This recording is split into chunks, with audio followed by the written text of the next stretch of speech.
Tobago CivilNET. My name is Aisha McKnight.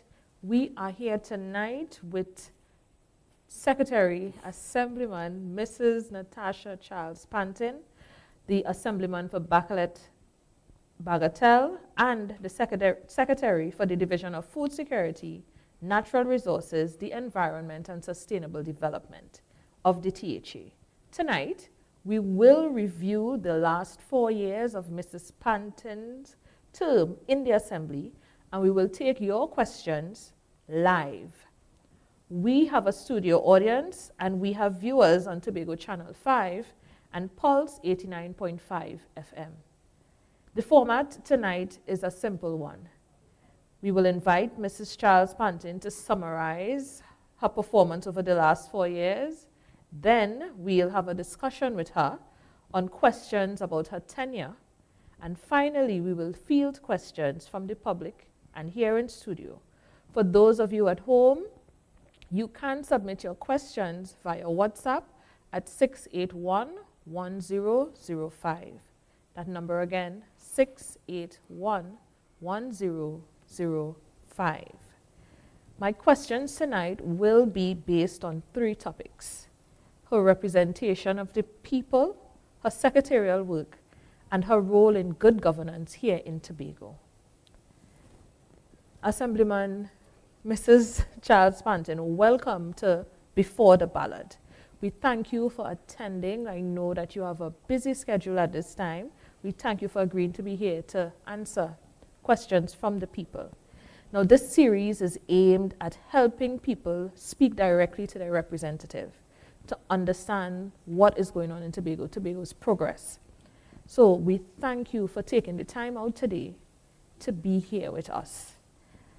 I think it's brave, and we honor your commitment. We appreciate your commitment. So we'd like to start by giving you 5 minutes to describe your performance over the past 4 years.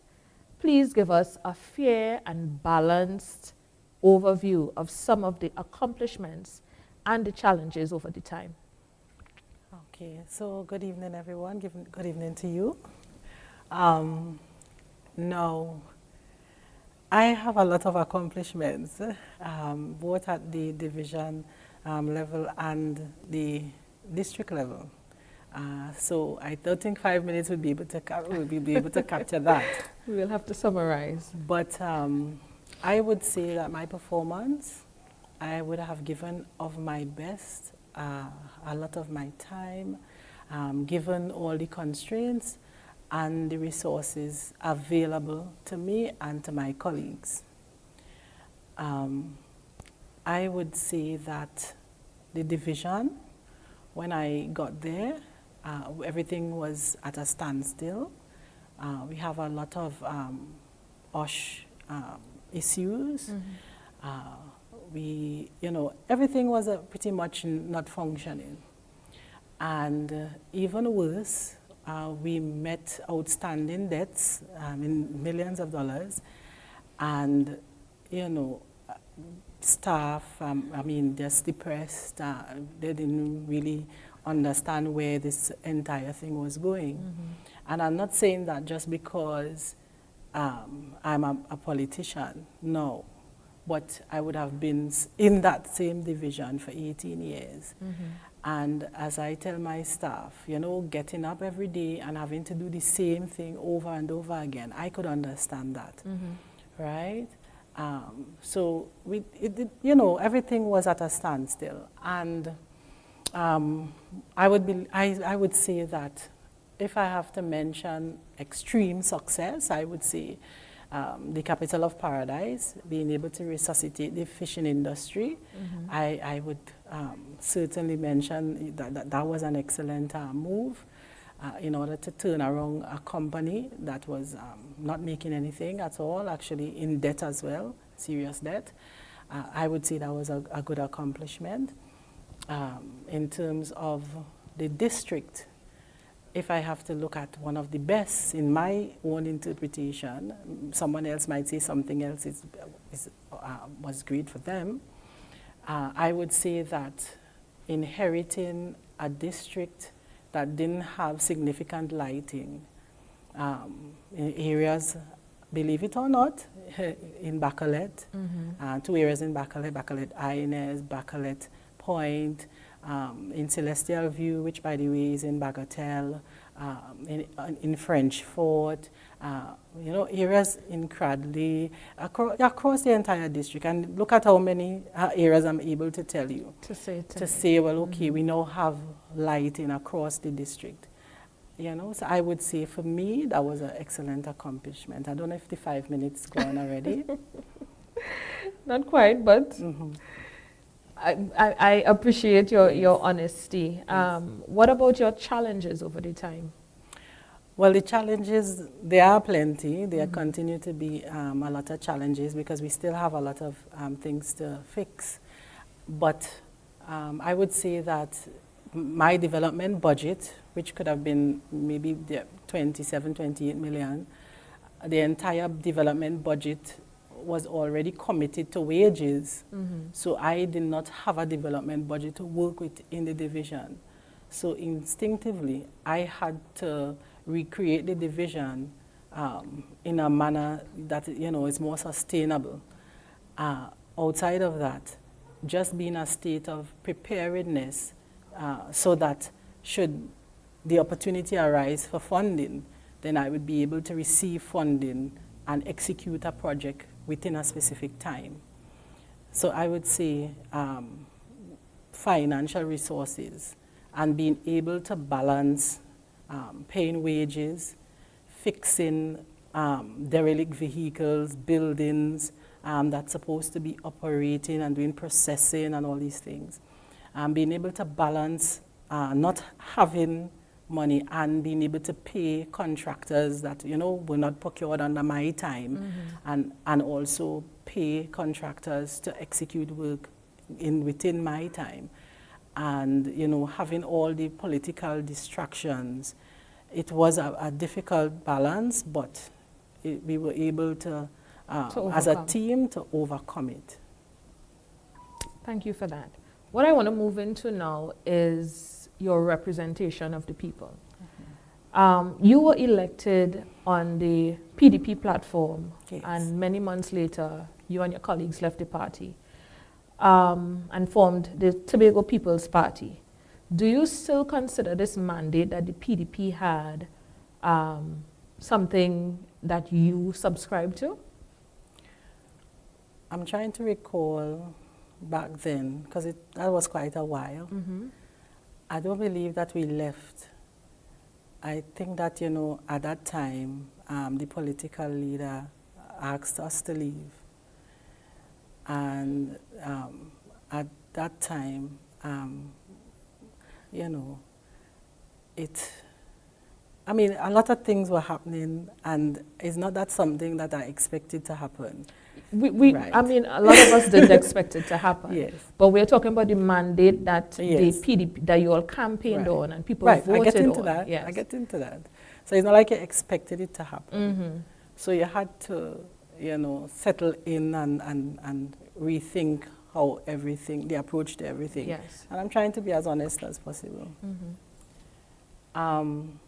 Now, I don't know that, and this is my opinion, I don't know that when leaving the PDP, when we were asked to leave, that automatically the mandate of the people changed. I don't know that, right?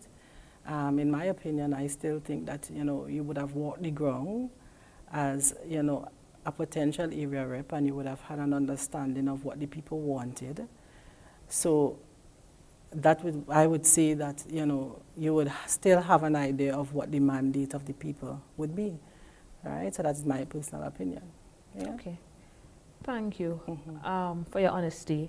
What would you say were some of your main achievements directly to the people in your area, in your constituency? What was the main thing that some of those persons got? Main achievements from you out of your tenure?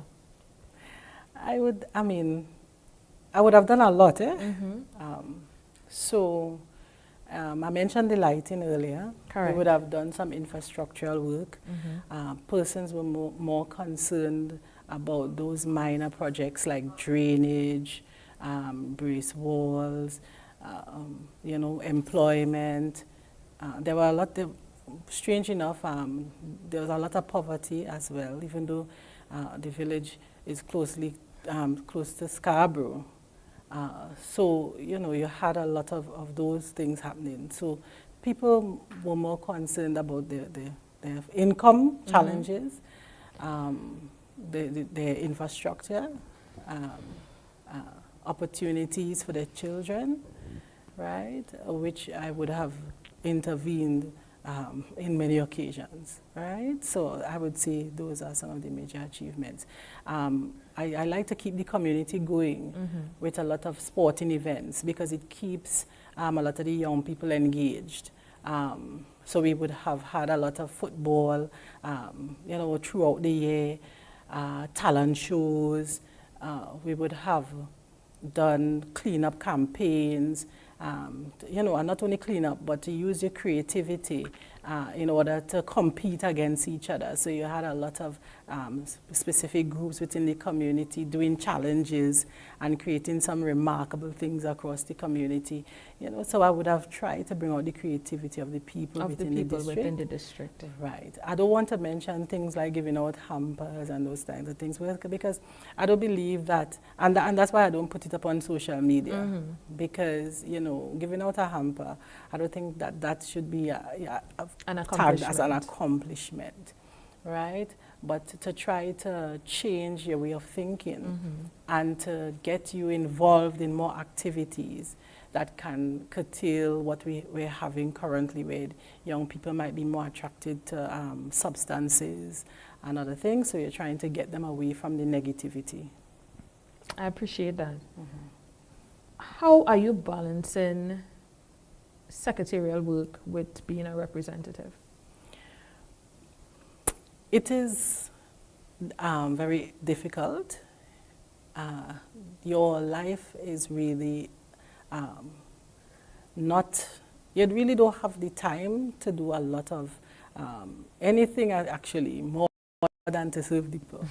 So if you're not at work, you're dealing with constituency matters, and then you still have to manage personalities in that. So many different personalities. Correct. Sometimes you do feel alone, right, even though you're surrounded by a lot of support, because remember, other people, they have their lives as well. Correct. So even if Mrs. Pantin given 24 hours, I can't expect them to give me 24 hours everyone to give you 24 hours, I agree. Right, so sometimes you do feel alone, but I mean, I'm accustomed to doing community work before getting into politics.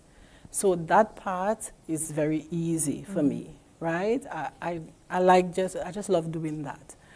But having to balance bringing a division that was, you know, people, it wasn't really going. So now trying to create a division that's functioning and visible and, you know, achieving everything that we want to achieve, it does take a toll on you.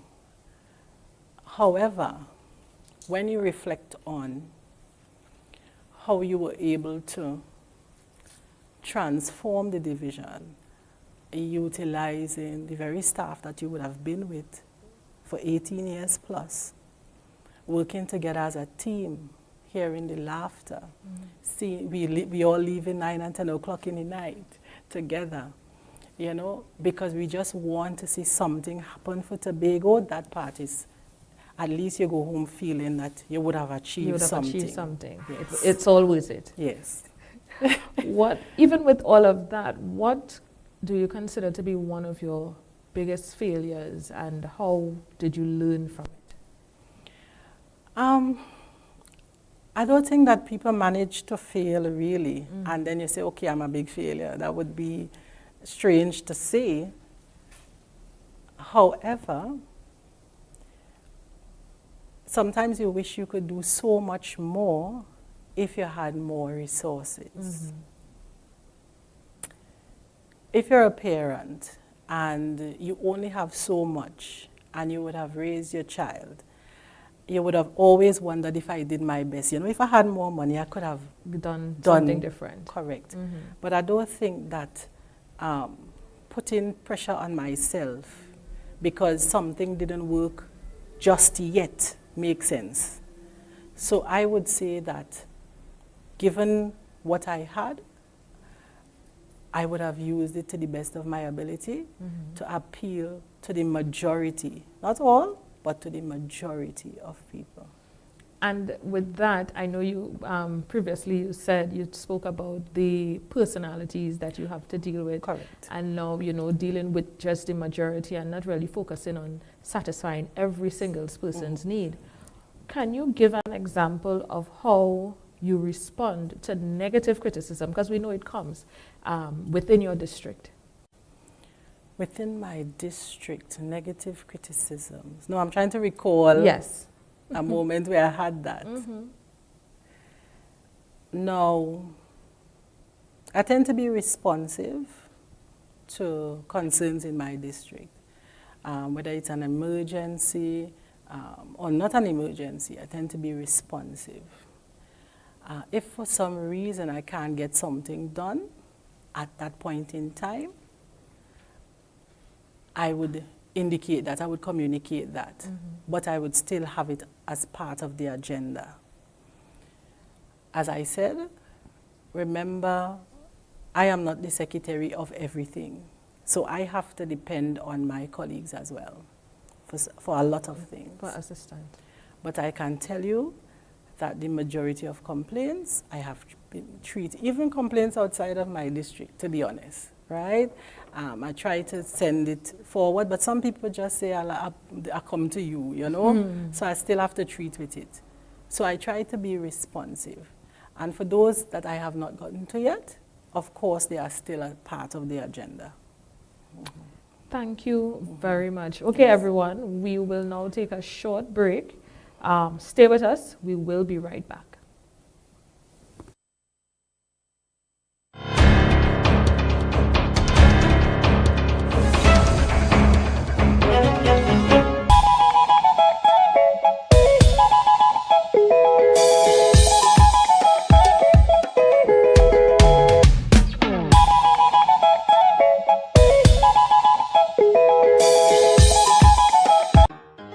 Supermarket and pharmacy, almost everything, almost anything, almost anytime, almost every day. We in every season for every reason. Vodel Supermarket and Pharmacy, almost everything you want from a pharmacy. Just ask our pharmacist. Well, almost. We are here to serve all of you all of the time. Vodel Supermarket and Pharmacy. 141 Chauvin Road, Buku. Call our pharmacy on 610-7634 or our supermarket on 768-0723 and 766-0476. Vodel Supermarket and Pharmacy. MI4 Security Services Company is the most advanced security service in Tobago. Ask about our cash and transit service. It's safe, risk-free, reliable, and timely. We provide safe banking delivery for all business types and sizes with highly trained staff, 24/7 monitoring, coordinated emergency response, and a well-maintained fleet of armored vehicles. Contact us at 660-7723 or visit our website at www.mi4securitytt.com to sign up today. For 10 years, Pulse 89.5 FM has been the beat that moves Tobago. From the latest hits to the voices of the community, we bring the island's rhythm to life. Every day, every hour. Stay locked to Pulse 89.5 FM, the beat of Tobago. Follow us on Facebook and Instagram and stream us worldwide on the TuneIn app.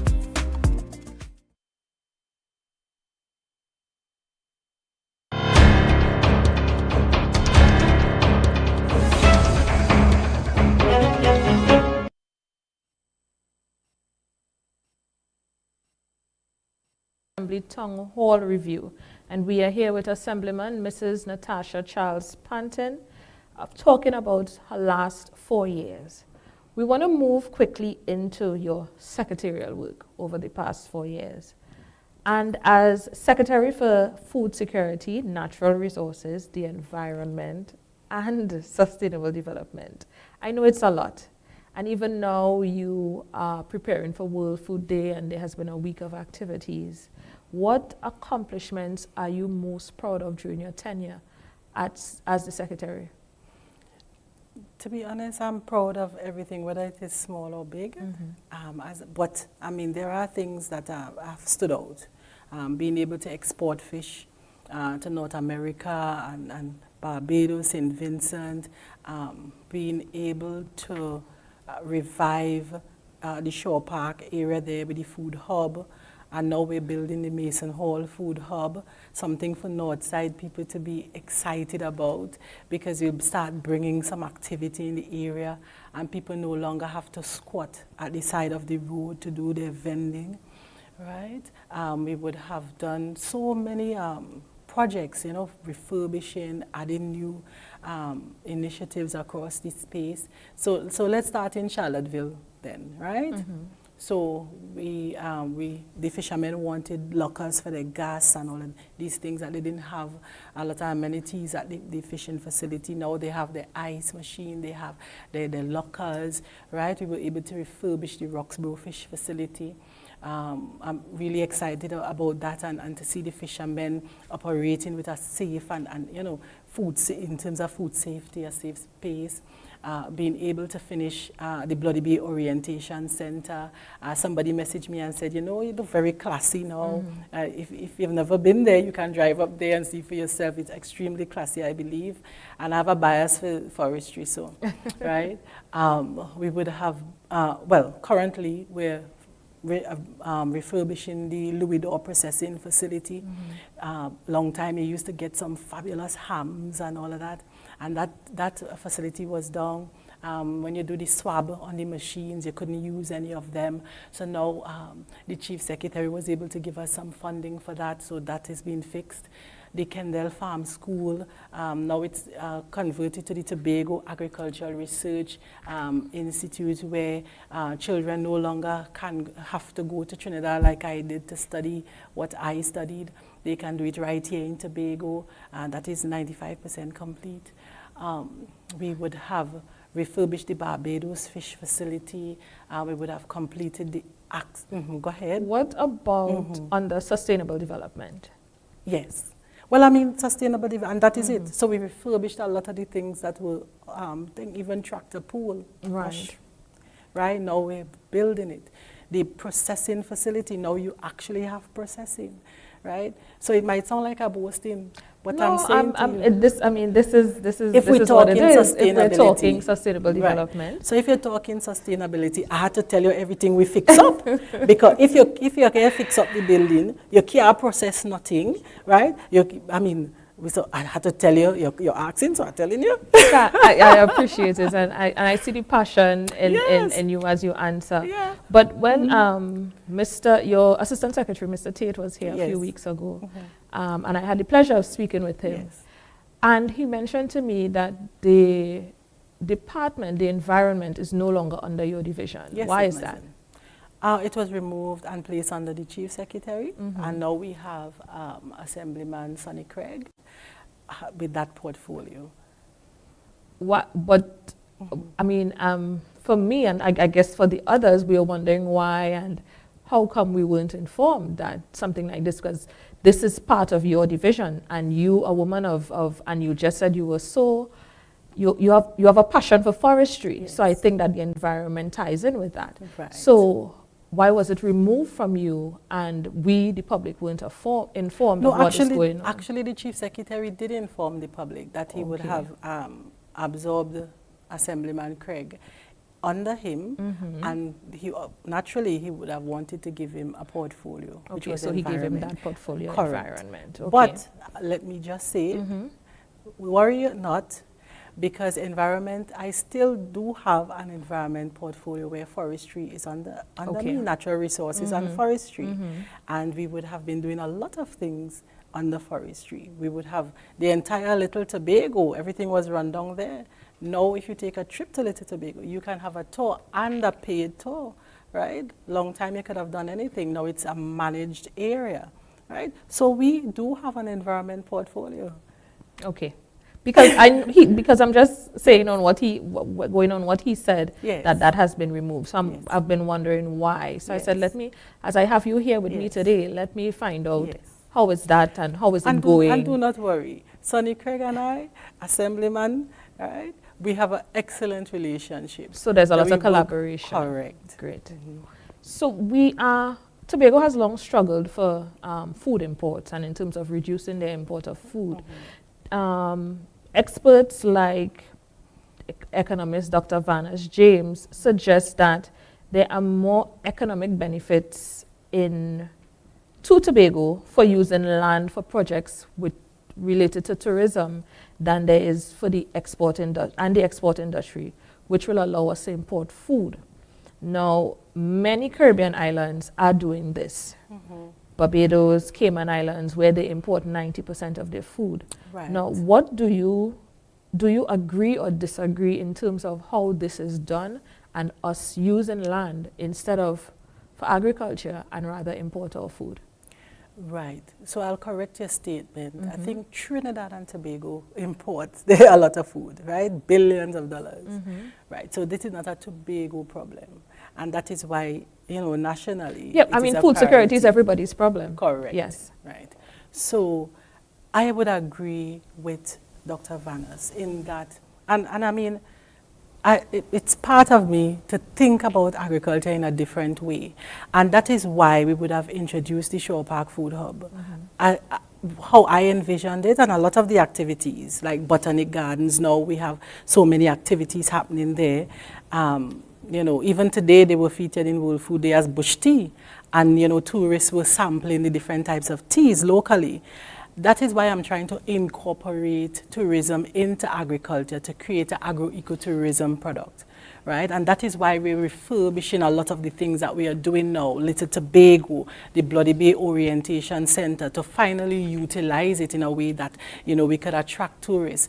Traditionally, the tour guides just come and they just take them along a trail. But what we envision and what we're working towards is to transform the orientation center into a place where you can have an experience there before you go onto the trails. Before you go onto the trails. So I would agree with him. I think it's an excellent blend.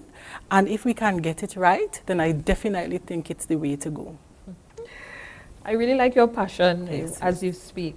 So farmers and fishers have often raised concerns about resources and access to resources. Yes. We had one lady speaking about how long it took for Tractor Pool to come to her Correct. to fix up her land so that she could plant. Correct. How has your division responded to these needs of these farmers? So when we got in, right, that was also a problem. We had a backlog of hundreds of farmers on a waiting list. And when I got in, I also gave the policy at the division that agriculture is a science and a business.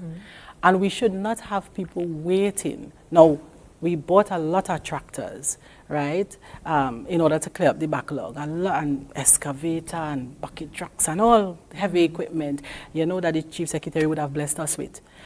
But I still felt that the incentives that we had, and we created as well, farmers should capitalize on it to get their own.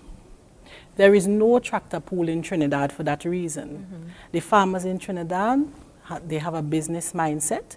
Whenever there's an incentive, they capitalize on it and they purchase the equipment that they need.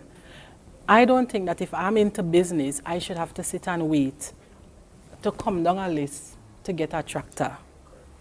I should be able to plant when I want. However, Tractor Pool still provides this service. Nevertheless, it's discount, the price is small, right?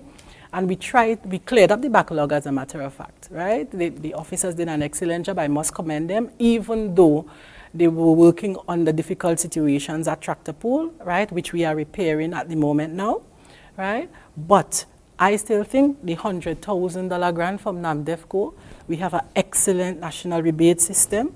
The Division of Finance, what we did, we took a note, not only for farmers, but for agro-processors. So if you're a fisher folk, you're a farmer, whatever trade you are, once you're a stakeholder, even in beekeeping, once you are part of the division as a stakeholder, you can access grants from the Secretary of, under the Secretary of Finance. So we would have created opportunities that agro-processors didn't even get before, right? So I believe that we would have tried our very best with farmers in terms of creating, and the Chief Secretary said it at World Food Day, that there are a lot of incentives. Let's look outside of government. Republic Bank, they now have provisions, because we have been partnering with them, that you can access up to $400,000, right? Unsecured loan. Unsecured. All you have to do is demonstrate that you have been farming for 2 years. I guess some farmers are not willing to take that risk in terms of unsecured.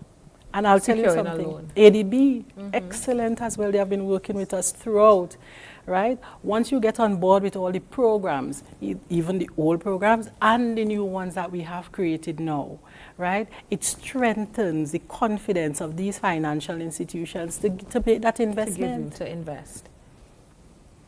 I like the fact that, but again, I don't know how many farmers are aware. And I agree with you. I agree with you with that. Because many times, and that's why I appreciate the random farmer walking up, you know, and saying, Ms. Pantin, I saw you last week, but I see you're busy. I want to come and talk about the incentive. And I will say, remember, you have a whole booklet? Here, what? Let me photocopy it. You understand? I will send one for you. I appreciate that because sometimes they just don't know. They even accuse some of my officers of hiding the book. And I said, that isn't true. Once you go, and once you register for your farmer's badge, the incentive booklet, you are entitled to one.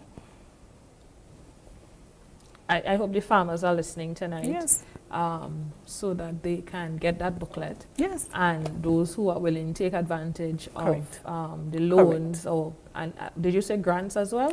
Grants as well, yes. And there's a Youth in Agriculture grant as well. So you have the NAMDEFCO loan, you have the Youth in Agriculture grant under the National Incentive. You can also visit the Victor E. Bruce building and tell them that you're a stakeholder of the Division of Food Security and you wish to apply for a grant, right? And they will assist you. And I believe the Secretary would have been publicizing that all on Facebook. You know, she would have embraced all the stakeholders and they would have received their grant funding as well. Okay, thank you for that information. I really hope they're listening. But at this time, we're going to take a quick break. Stay with us. We'll be right back.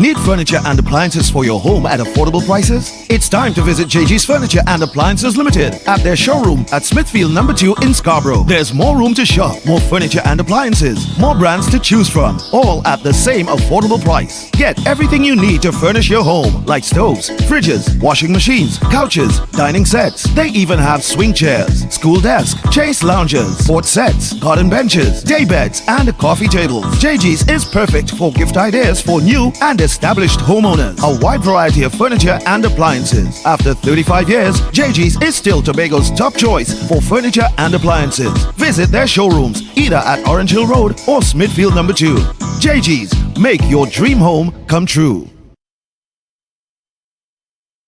You can now get whatever you need whenever you need it anywhere in Tobago with Tapago. Your meals, medication, groceries, and shopping all delivered directly to you. No more hassle, no more stress. Get the Tapago app today on Google Play or Apple App Store. That's TAPPOGO and let us deliver to you. Check our website at www.tapogo.app or call the experts at 494-TOGO and 484-4746. Tapago. Relax. We will get it to you. Tapago's at your service. MI4 Security Services Company is the most advanced security service in Tobago. Ask about our cash and transit service. It's safe, risk-free, reliable, and timely. We provide safe banking delivery for all business types and sizes with highly trained staff, 24/7 monitoring, coordinated emergency response, and a well-maintained fleet of armored vehicles. Contact us at 660-7723 or visit our website at www.mi4securitytt.com to sign up today.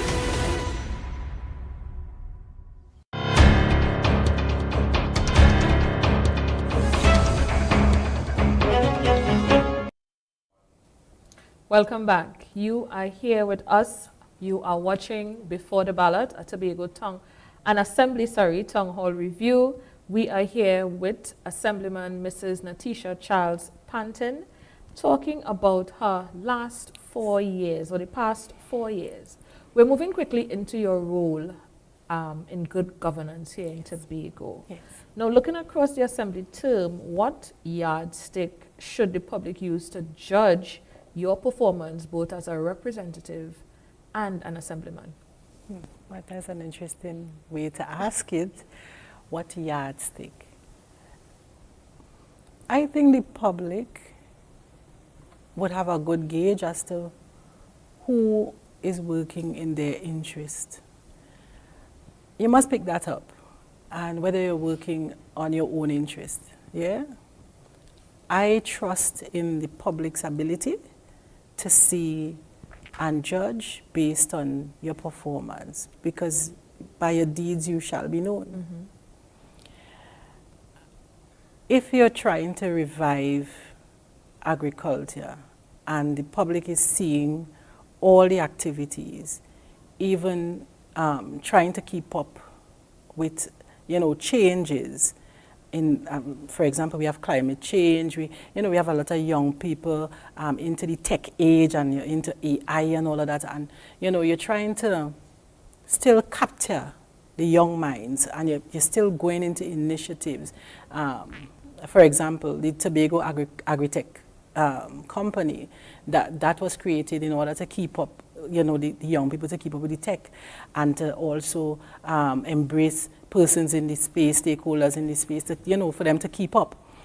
People must see that, that you're trying to tackle, the burning issues. I think the public has a good gauge by looking at your deeds. Mm-hmm. Okay.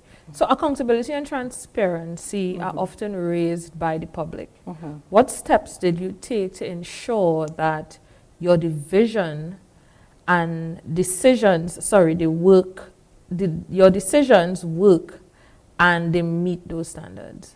Well, trying to follow the financial rules and laws, traditional. The challenge with that is where you have that social contract with persons, but a contract takes two. Mm-hmm. So you may have persons may want you to do something and you can't do it because you have to follow, for example, the procurement law. Yes. Many times people would tell you, they want X and they want Y, but now there are rules in place. And we all try to adhere to the best of our ability and to our knowledge. And when you don't know, you try to ask. I remember when I got into office, there was I had a lot of outstanding things, matters actually to treat with. There was a long-standing issue where a tree fell on a gentleman's house in the north. And the division had to repair the house. Mm-hmm. So the contractor had reached out from way back. He never got paid. And his complaint was valid. He never got paid for the job. But the administrator expressed that we would not be able to pay him because the Division of Food Security don't build house. You understand the problem? I understand. So I felt that it's something that I should consult people before, I got into office, because you're at a different level now, you're no longer staff. Yes. And I would have I even reached out to Dr. Vanas as well. Mm-hmm. And I got his advice, several people's advice. He would have consulted other people as well. And then, I think we came up with either settlements or TIMA. Someone. And we would have settled that matter. Mm-hmm. So accountability, we fell in line. Because if you don't know, you ask, right? I don't expect people to be perfect, because sometimes you operate and you really don't know. But the social contract between yourself and the public is important, because, you feel pressured, but you really can't do what you're accustomed getting long time. So you feel as if, they vote for exchange rather than change. because you have laws now that you just can't do what used to happen. So there's where the difficulty is. But we would have complied as far as I could remember. And when we don't know, we ask. And find a way. Yeah. The political division sometimes slows effective governance here in Tobago. Yes. What role did you play in building any collaboration? Did you have a role in building any collaboration across the political lines to ensure that things are done here in Tobago? The division, when you don't have money, you find ways to get things done. And I mean, I've always been working with FAO even before I became a secretary. So the relationship was just there. That was valuable. And we were able to continue a lot of the projects like artificial insemination for the animals, because we have issues with fertility rates on the island and the animals just not producing, so the small ruminant industry was non-existent. So we were able to still continue that partnership. FAO would have contributed a lot across the space as it relates to agriculture. I'm grateful for that. We would have built relationships with CARDI. We would have built relationships with external organizations, you know, that in the fishing industry. We would have built so many relationships. And you know, one of the good things about and exciting things about the fishing industry is that the young men, they're able to make huge salaries from it, you know, and, you know, have a meaningful life and being able to attract, you know, because St. Vincent, they were happy that we had the knowledge, and now we have that MOU between us where we are sharing with them and we are benefiting from that relationship, because usually we get bait from St. Vincent. So you know, you have an exchange going on. Yes. So we're able to, and not only internationally, but locally, as simple as, and I'm still proud of it, we had a World Food Day, and I indicated to the officers that Shore Park Food Hub is in town, and we have stakeholders surrounding the hub. Let us reach out to them so that they can also contribute towards World Food Day, so that our stakeholders, you know, people, the visitors, they're able to, you know, get tokens, you know, of appreciation, because they're getting business from Tobagonians all the time. And they quickly jumped on board. You had Be Mobile, you had Comforting, you had Barcode, you had the Esplanade, and it was so, you know, everybody just came together to celebrate World Food Day in different ways. So I actually embrace partnerships in this space, as well as internationally, because here, the team for World Food Day, hand in hand for better foods and a better future. And a better future. Yes. So as we talk about future, Tobago has ambitions geared towards self-governance. Yes. How do you think your division's work in food security and sustainability contributes to that larger vision? Being able to feed yourself as a community, the Tobago community, is very important. The Home Garden Initiative, we have almost 1,000 home gardeners, and working towards food sovereignty, that is the way to go, being able to train persons on how to do home gardening, even if you're renting a space, that you're able to utilize what is around you to still grow nutritious food. The Home Garden Unit extended their work into the schools, training young people even to use hydroponics and other things, introducing technologies so that, you know, they will have a hands-on, you know, demonstration as to how to grow their own food using technology, exciting ways, because we had to make agriculture sexy. Now it's 2025. So trying to make agriculture exciting for young people, so that we have something sustainable going into the future, right? Definitely my division can contribute, you know, to self-government in terms of feeding yourself. But not only that, we have to protect our natural resources. And if we don't continue to step in terms of managing the spaces that we have, when you go to other islands, you see, you can't just go on. I went to St. Kitts, and we went on a fort, and you had to pay, right? The service was excellent, And that I think is the way to go, right? Managing the spaces, protecting your environment, creating new green spaces, right? All of that, I mean, everything is intertwined, interrelated, right? The environment and healthy food, yeah? So definitely, the Division of Food Security plays an important role, right? So recently, I had the opportunity to attend an AI conference in Antigua. Yes. And at that conference, there were so many different presentations, Right. and one was on agriculture, well, a few on agriculture. Right. And we looked at farmers who have in remote areas, Yes. using AI Yes. to figure out what's wrong with their crops Right. and get solutions without having Right. to leave the farm. Right. And connections where you didn't need data, Right. because we know sometimes you're way up in the jungle. Right. So they need physical data. Right, you don't need physical Yes. data, because a lot of our farmers have places way up in the jungle, no proper service Right. from the mobile or digital, Okay.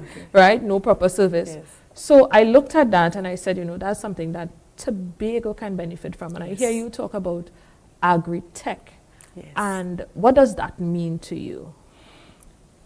It means using smart technologies in order to achieve the same success that you would achieve, making it less laborious, because when people didn't really look at agriculture as a business and a science. I think traditionally we looked at it as a hobby, We had some entrepreneurs on the island that would just focus specifically, because I have that in my village, families like Mr. Duncan and them, they specialize in farming, right?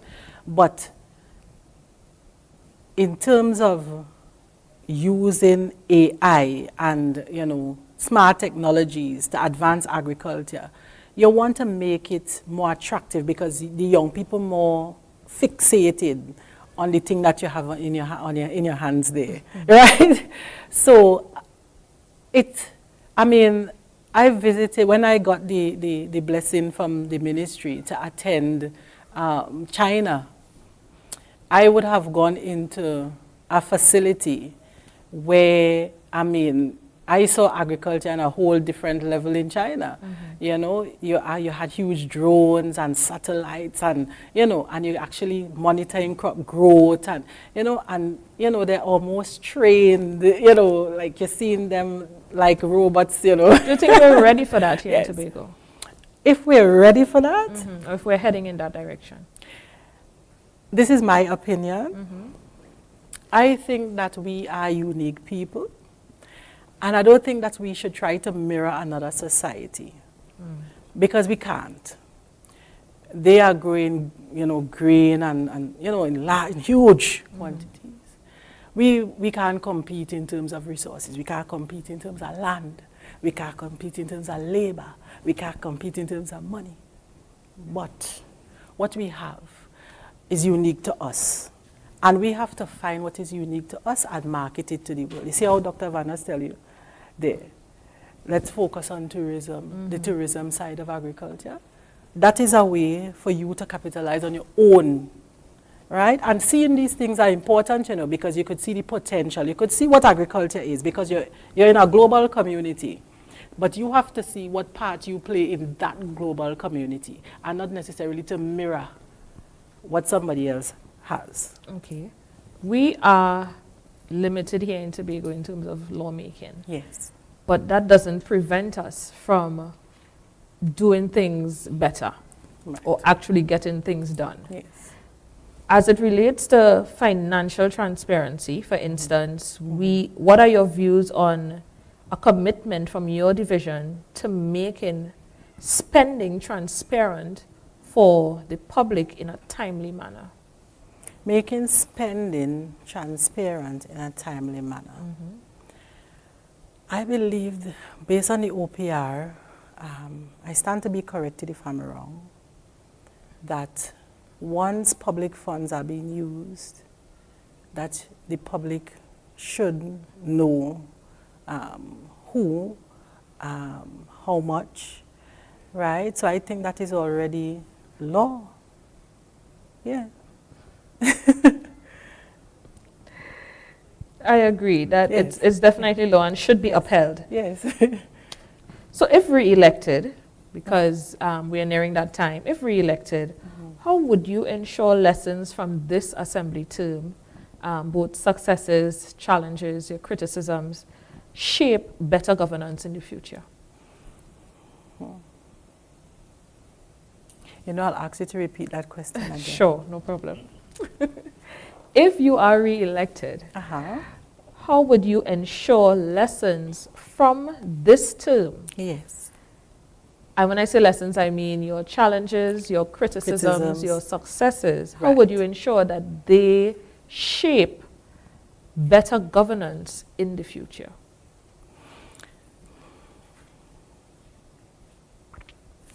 Now, the successes, of course, I mean, I'm looking at what I'm currently involved in. I don't know if I'll be the Secretary of Food Security to begin with. But if the Chief Secretary believes that this young lady should be the Secretary of Food Security again, I would continue the projects that I'm currently embarking on, because I could see agriculture becoming an industry, a full industry. We already have a good platform in terms of the fishing industry.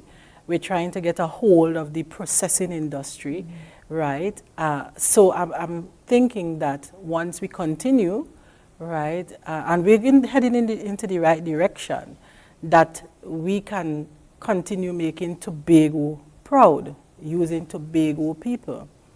The lessons and the criticisms would come because you may not have all the resources to do what you want. For example, my allocation for access roads is 4 million. I may not get 4 million when releases come, but the allocation is 4 million.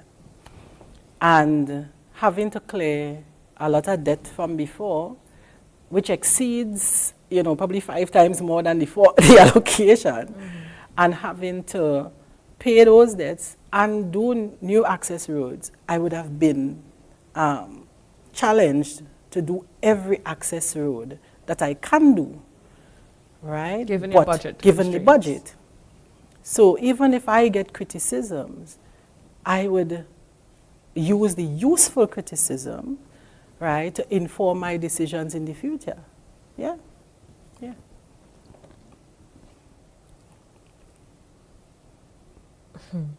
We want to look at, let's say, in 10 years, when Tobagonians look back, what legacy would you want them to remember from your service as an assemblyman and as a secretary? When I look back? Yeah, so 10 years from now, and the young people are looking back and they're thinking of Assemblyman Nathisha Charles-Pantin, what would you want them to say? I would want them to say that I would have given them a chance at contributing to the development of Tobago and, you know, for themselves. When I think about those that were able to be captured into the system and they say thanks for the opportunity, I feel not proud as a person who would have opened a window, but as a Tobagonian being able to mentor a young person. I want people to look back and see that we didn't have an industry before, and now we have. And our children could look forward to more. I want the district to look back and say, you know what? We would have worked together, not me, because I can't do anything alone. We would have worked together in order to transform our lives within the district. That's what I want them to look back at. I don't want to see crime. I want to see when somebody's house burned down, not Mrs. Pantin alone turning up. I want other people to turn up. I want your neighbors to come out. That is the type of love I want to have, you know, people to look back and see, right? And trying to get the community to come together, right? Through the activities that we're doing currently, because that is what the campaigns are about, you know, bringing your creativity, you know, within a space, being able to link with people to execute a project, and, you know, you win a prize. By doing these things, you're teaching the children on how to collaborate with stakeholders to get a project done. So I want them to look back and say, I gave them a chance. I opened up, you know, new ideas, and, you know, and take it from there. Yeah? And you know, I like to think that when someone or anybody serve, you give of your life, you still, when you're not a politician anymore, you want to be able to go to the hospital and you get good service. You wouldn't always be a politician. True. That's so true. And we'll take a short break on that note. We'll take a short break. We will be right back.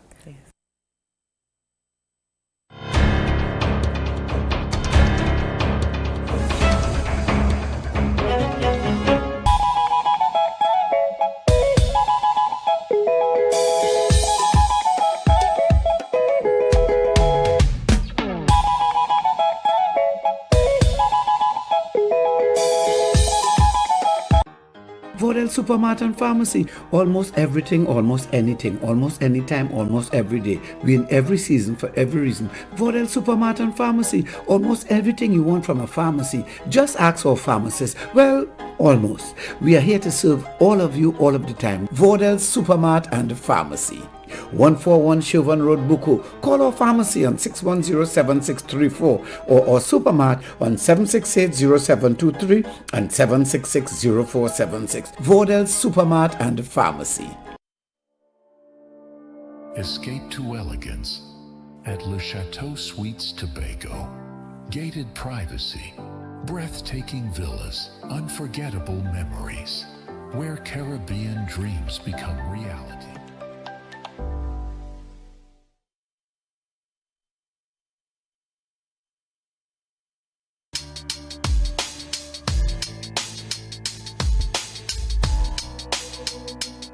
Rise and shine in the morning is just part of my day. From 6:30 to 8:30 every day. Foreign man says so. It informs me of what happens in Tobago. I find it to be so informative. Every aspect of Tobago affairs is being discussed there. So I will continue to look at Rise and Shine. That's my thing. Monday to Friday, 6:30 a.m. to 8:30 a.m. I love Rise and Shine.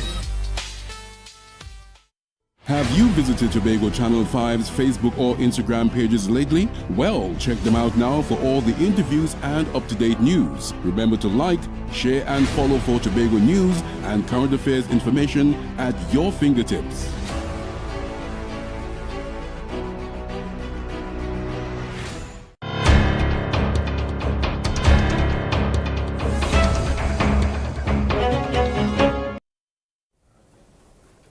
Welcome back. You are watching Before the Ballot, an Assembly Town Hall, and we are chatting with Mrs. Nathisha Charles-Pantin.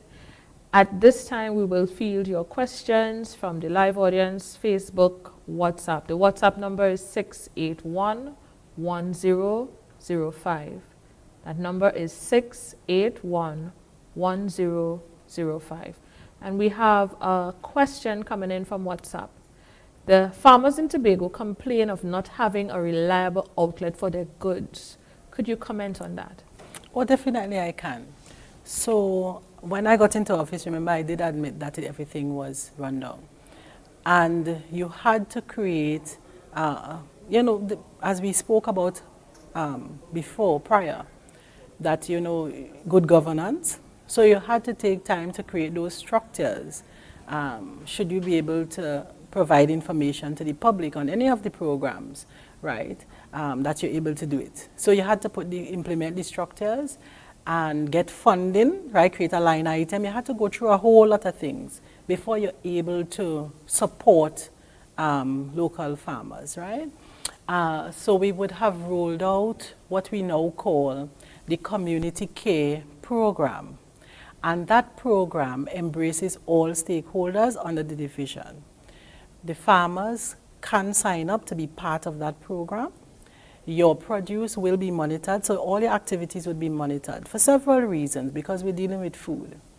So we have to ensure that you get the best technical advice, because we want to feed people with healthy, nutritious, safe food, right? So the community care program will involve the technical people working with you, right? Your produce will come in a specific way, because, for example, if you have leafy vegetables, right, you'll be taught how to harvest these leafy vegetables, not during the hot sun where they will wilt, right, but, you know, either early in the morning and all of that, right? So we'll be taught on how to handle the post-harvest techniques, right? They will come to the processing facility, which we now have at Shore Park, close to the old licensing, right? And there, the staff there, we have a trained staff that will handle the food in such a way that the community care packages will go to those that are most in need of those packages, right? So there's an excellent opportunity not only for farmers, but also agro-processors who follow the guidelines in terms of producing healthy foods. Okay. Another question from Facebook. What is your division doing for homestead farming? So currently, we have a committee set up under a mega farming initiative. And the traditional mega farm of where you have a massive piece of land, most times flat land, right, where you try to do monoculture and all of that, it's not that type of mega farming, right? Mega farming means whether you're in Charlottesville or you're in Canaan and you're growing a type of crop under the technical advice, we capture all of the produce together.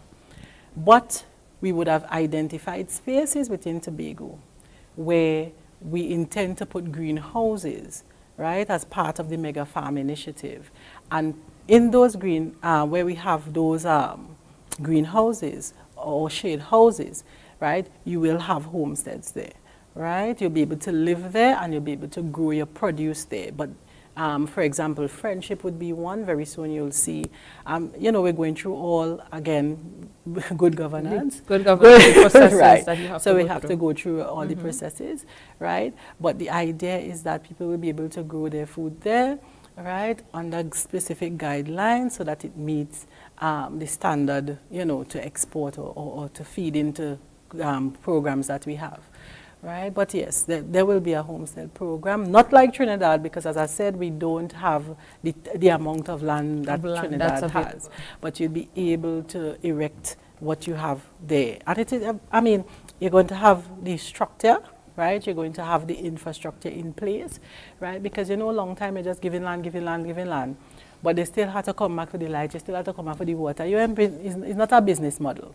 So you have to actually build it out in order to become a business model so that it could support and be sustainable. Yeah? I guess that's why your division is sustainable. Yes. You are in charge of that. We have an issue here in Tobago with the African snail. Yes, the giant African snail. Yes. How was the division dealing with that? No, not only in Tobago, in Trinidad and Tobago. Across the region. It started in Trinidad, right. And we were trying to contain it as best as we could. But given that persons, I'm not sure what affects the distribution of information across the space, but I know that people were passionate about participating in its eradication, but they weren't coming out to the demonstration exercises. And I think that is what contributing to the spread. So let me explain. The giant African snail, if you see one snail, that snail can have 300 to 500 eggs inside of that snail. And I had a resident very proudly stomping on them, and she sent a video. She's a beautiful person, right? But she was trying to show me that she's killing them. And I said, no, right? You had to contain it first. So you put on your gloves, and you put it in a bucket, and then you put and I tried to tell them, come out. You see, when it come into your area, come out and be part of the eradication exercise. So when it gets into your space, you know how to treat with it. And I was so happy when I was in work and my mom passed by my home and she said, I saw a big fat snail in the yard. And I asked her, what did you do? Just the question to see if she was following. And she said, you know, I put it in a bucket and I let it bleach, right? So just understanding how to treat with it, that is the way to go when it gets into your space, and that's the problem. The Ministry of Agriculture in Trinidad, they also recognize that in Trinidad it is an issue, terrible. It's actually worse than in Tobago. And they too said that they would start sending technical people in order to train us here in Tobago as to how to further eradicate the snails. A specialist that we have on the island, we work closely together. He comes and goes, right? Marcus Maiku, he said the solution to it is neem. And for the Agritech Summit, we will be, you know, having those types of high-level discussions as to how we treat with the burning issue of giant African snail on both islands, right? So I believe that until we get to the point where we understand the most effective, and I mean the most effective method currently is what to do now. Contain it, use the bleach or the salt, or you could use the bait, the snail bait as well. Right? You leave it in there for 24 hours and then you burn. That is the best way, no other way. You just have to make sure that you protect your limbs. Yeah, you put on a glove. Multiplying. Yes, because with every snail, you have 300 to 500. That's a lot. All right. That's a lot. Questions from the house? Yes. Okay. Yes.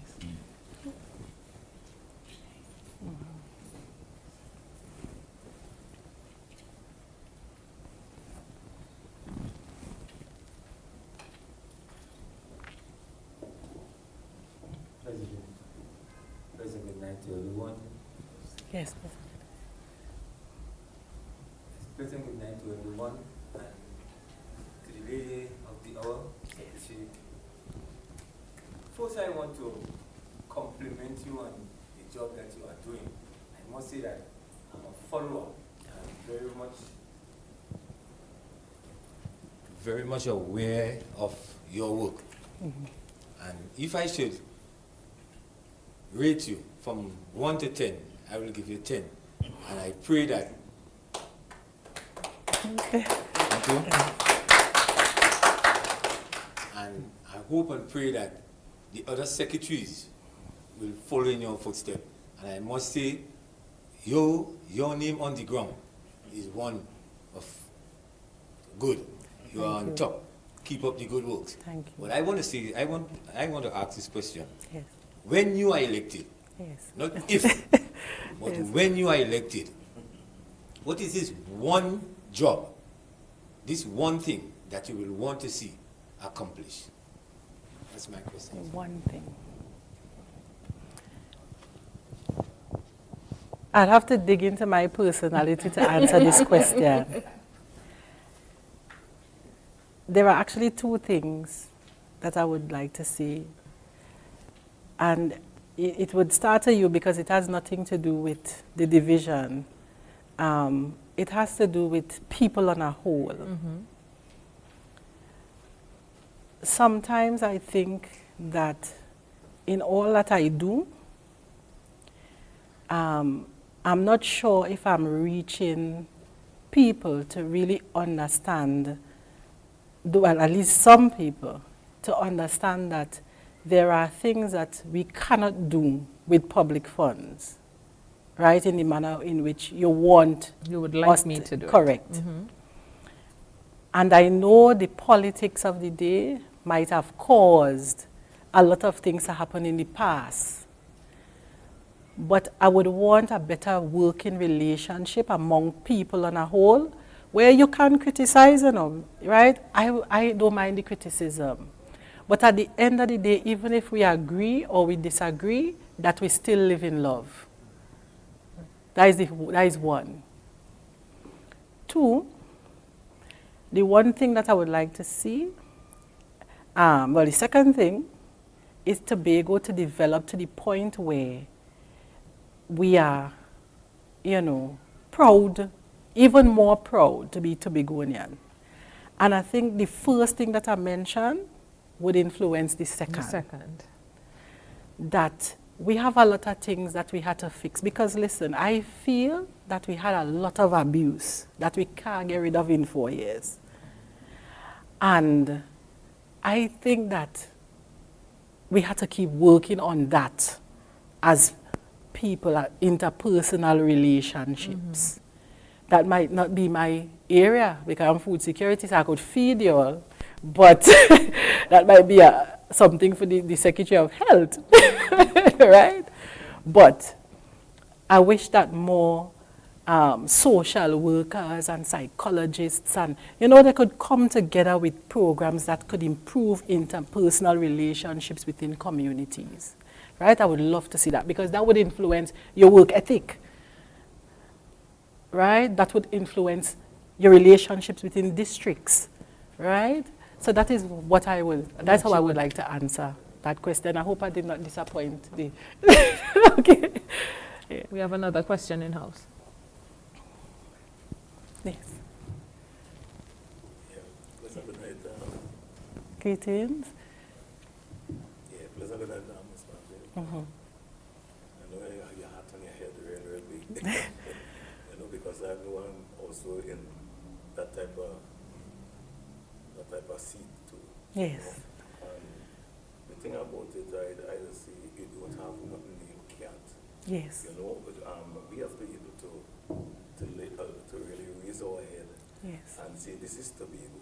Forget about who is PNM and the ECU, where PDP also. Yes. And let us put our heads together and say, look, we have some kind of idea and what will take the country forward, that the young people will be able to understand, well, look, we have seen a future, a brighter future down the road. Yes, there will be obstacles, no problem with that, because even we are Christian, we will go through obstacles. Correct. But, so, one of the things that happening is that, I don't know who's make it, you know, because I have been through that to deal with young people, and also trying to build the island to bring people. I never travel abroad, but I've been people from North Africa to Tobago here, you know, and putting this thing together in the sense of, okay, let us say for argument's sake, there are 5,000 people coming here in Tobago, let's say for 2 days, just 2 days, and you need eggs, right? For the 2 days. Right. 5,000 eggs per person. You check and see what's going on there already? Yes. 1 egg. Yes. Per person, 1, 2 eggs. Correct. Can't you include them already? Correct. You pick up a seed, so you're able to strengthen that because I ain't talk about lettuce, I ain't talk about tomatoes, I ain't talk about anything here. So you see what the farm, the spin-off already. Correct. That. So the incentive is that because the farmers sometimes get carried away because I'm not getting this right, I'm not getting right. So much I read tape and all these kind of things. Correct. So if I want a vehicle not to transport, I can't wait on tractor pull, I can't wait on this. So I want that van. And when I go to the bank, they want to ask me when I did, when I will come back alive and all that kind of pressure. So I give up.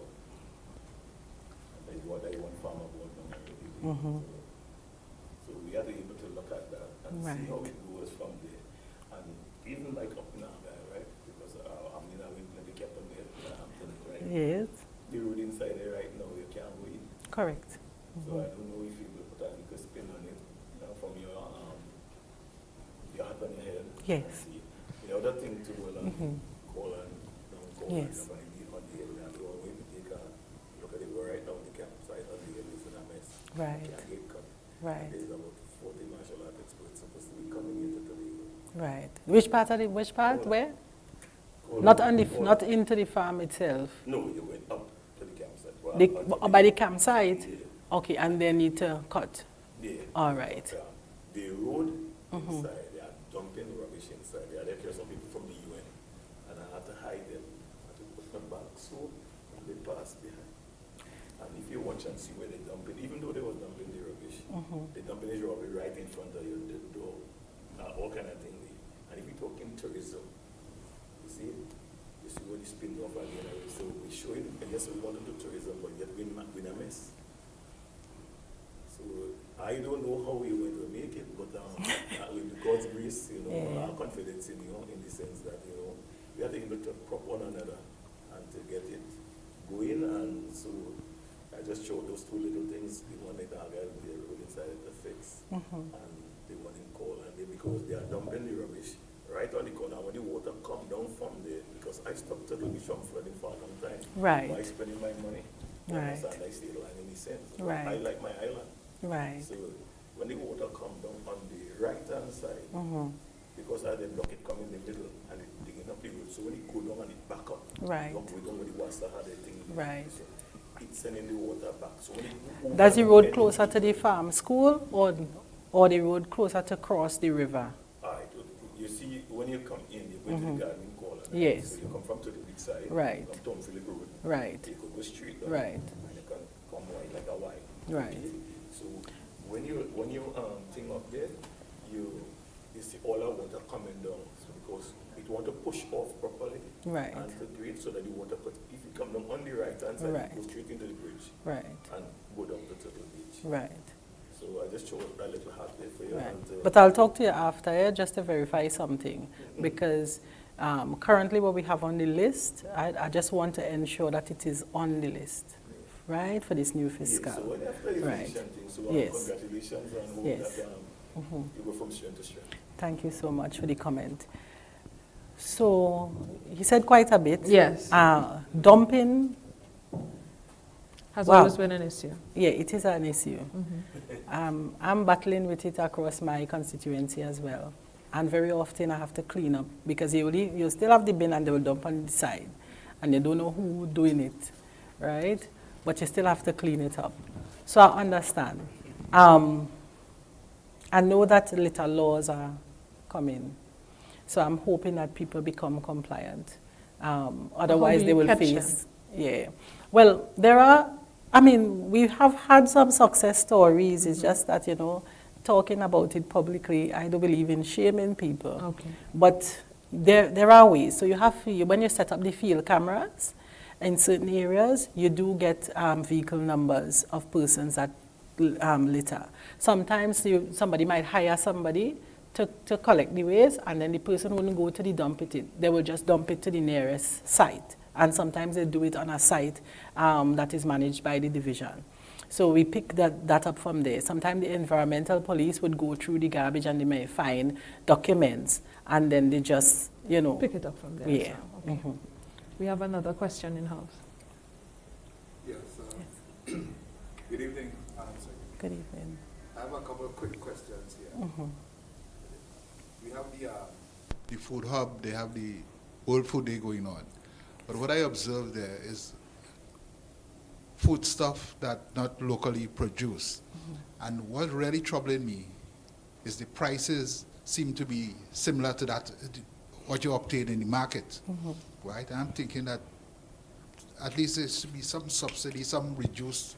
If it's the farmers producing, you know, the prices should be different. It should mark a difference. The other thing, we heard about this increased budget allocation that Tobago's got. Should your party be allowed to serve another term, because this is a pre-election sort of a thing, do you see it being able to increase? You spoke earlier about not having enough finances, yes. right? Do you think, and how would those increased funding be utilized yes. to benefit? Also, you spoke about the capital of paradise. Yes. I was curious to know how you were able to make it a profitable venture, as they seem to be claiming. And a little passion that I have, because I do a little gardening. Yes. Why can't we bring back seedlings and plants being sold at the botanical gardens? Yes. Why one have to travel quite to Louis D'Or to get this? Why can't that? Is that something in the pipeline? And finally, agro-processors, I hear you spoke a lot about them, yes. but they have a problem in getting their products into supermarkets because of the carrier and they have to go to Trinidad and all this other thing. Is there anything in place so that they could market their stuff right here? Thank you. Okay, you may not, I don't want you to leave because you had to help me remember all of that. Moderator. Okay, we go. So number one, World Food Day. Yeah.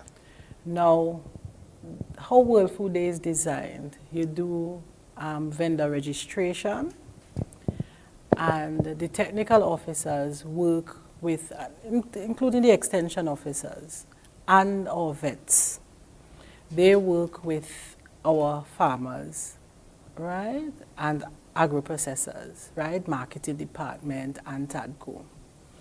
And you do an open call, because that's the process. You come in and you register. When you are granted a space based on what you register for, then you come to the site. And very often, it used to be worse before, because when we were at Dwight York, but now the food hub is a little more, it's smaller, just a bit smaller, so we can do a bit more monitoring. You have persons, so for example, my good lady might say she wants to bring pepper sauce to sell, homemade pepper sauces. And she might also be skilled in making craft. So she decides to bring her pepper sauce, and then she will walk with her craft. And then people will say, but only pepper sauce supposed to be here, right? And then they will put up a fuss. No, Tobagonians own Tobago. And the way I see it, if she brings her craft along with her pepper sauce, I don't want to deny her making an income. So I would not tell her to carry home her craft. I think that would be insensitive because she's a vendor and she's there to make money, right? But I had to make a policy. So if I have to embrace her with the pepper sauce and the craft, I will do that. No, that has been happening. So I said, you know what? Community development, they also produce craft. So instead of trying to keep out everything, let's embrace the craft because it's local people making craft items. So let's embrace each other as Tobagonians. Because remember, if we start trying to interfere with people making money, you know? No, but, yeah. Madam Secretary, that really wasn't my... I'm not accusing you, by the way, but I'm telling you how the phenomenon happens. Because you would see a farmer in one of the videos, he said, I have 2 types of produce here. I bought some from Trinidad, but these are from Tobago. But on the vendor registration form, he would sign up as a local. But he brought others. What do I say? Pack up your potato and carry it home? Understand.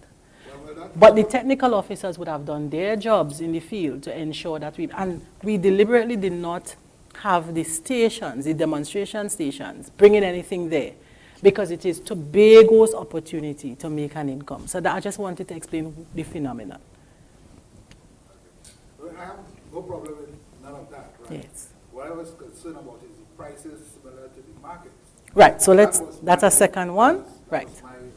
So, but you might be wrong. No, I'll answer quickly because I like the question.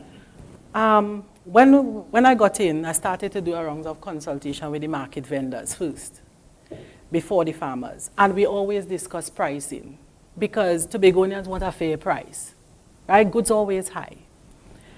We have a lot of incentives in this space, but the farmers still believe that it takes a lot of effort and they still find things are expensive, so they price accordingly. So the marketing department, they have been working with the market vendors and also farmers to have a gauge as to the prices, because often if you look at Facebook, we post out retail prices. This is what it's supposed to be. And the reason why we post it out in the media is so that you can have it. So when you go to the market, if somebody gives you $1 extra, this is the price. That is why we're doing it.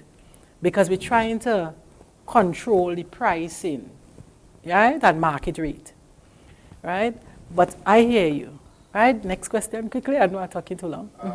Yes, the seedlings at the Right. Gardens. No, that's an excellent idea. It is in the making. However, the plant culture is in Goldsboro, and most of our specialists are in Louis d'Or, right, where they traditionally do the grafting and all of that, right? So eventually we will get to botanics, because you would need specialists along with other officers to do that type of science, because we don't want to give the public, I don't want them to sit again planting and it's banana that grew after, right? So we want to ensure that we have the correct technical team to move to botanics to have plants, but that is something in the pipeline, right? Next question. The Kariri and the agro-processors. Excellent. And that is an excellent question. Thank you. TADCO has an MOU with both NAMDEFCO, right? And they also work with Kariri and THTI. So agro-processors can go to TADCO for that type of assistance. Right? I hope I answered all the questions. Yes. Right? That is at Shore Park, the Tobago Agribusiness Development Company. We have a bit of time, but as you mentioned, TADCO, so many different special purposes company came together to form TADCO. What performance statistics can you give to help the public measure their performance? No, and that was a question he asked. The Capital of Paradise, the last time they came in, they had 92 tuna, and they often have bycatch, which they sell locally, meaning Trinidad and Tobago, right? And we sell flying fish now, exporting flying fish and all of that. So if you look at the revenue stream, it has been consistent over the time. When you deduct all the expenses, because sometimes we have to put the boat on dry dock and you have other expenses, right? We are making a profit from the Capital of Paradise, right? But TADCO as a whole, right? I'm not able to report on the exact figures to you right now, but if I break them down into components, you will see. So if we take the Capital of Paradise in itself, it has been performing in an excellent way in terms of its revenue streams.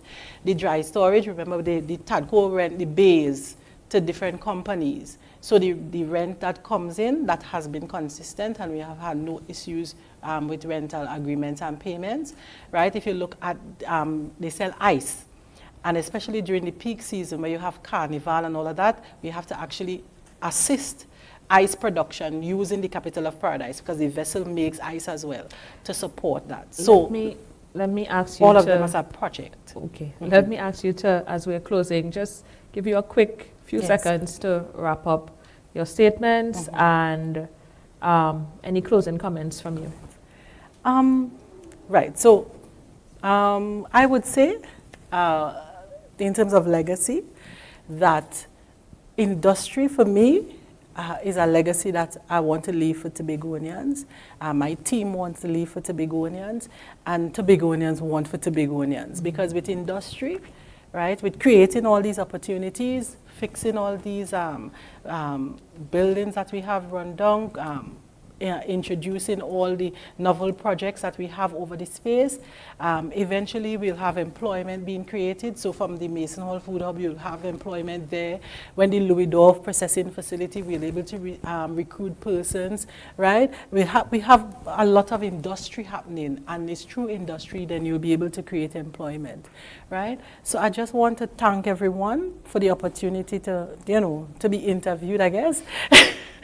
Tonight. I know I have a lot of things to say that I can't say in a short space of time, but I think that someone said to me earlier that, the marketing strategy for the division needs to be looked at, because there's a lot of things happening but the public people don't know, right? But there are a lot of opportunities, and we'll continue certainly working on different programs to support the sector. I thank you. Thank you very much, Mrs. Pantin. This brings us to the close of tonight's Before the Ballot. We would like to thank you, Assemblyman Nathisha Charles-Pantin, for agreeing to be interviewed tonight, for taking the questions from the public, and for sitting here with me to have this conversation. Thank you all for tuning in and for sharing your questions via Facebook, via WhatsApp. This event was organized by the Tobago Channel 5 in collaboration with Tobago CivilNET. a non-partisan, non-profit organization focused on Tobago's development. Thank you and good night.